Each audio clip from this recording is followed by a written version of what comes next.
بسبب سنوات الجفاف الأخيرة التي مرت ببلادنا، والتي جعلتنا نعلن السنة المنصرمة سنة كارثة وطنية.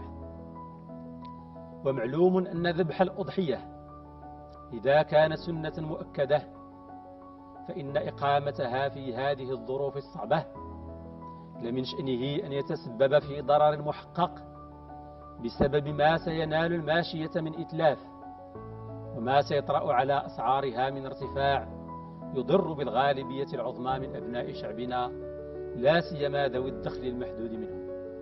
نهيب بشعبنا العزيز ألا يقيم شعيرة ذبح أضحية العيد في هذه السنة للضرورة، كله بسبب سنوات الجفاف الأخيرة التي مرت ببلادنا، والتي جعلتنا نعلن السنة المنصرمة سنة كارثة وطنية.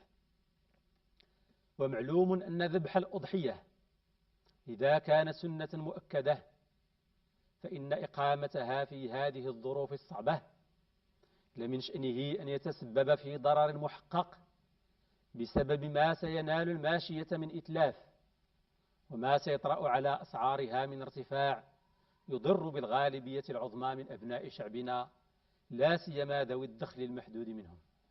نهيب بشعبنا العزيز ألا يقيم شعيرة ذبح أضحية العيد في هذه السنة للضرورة.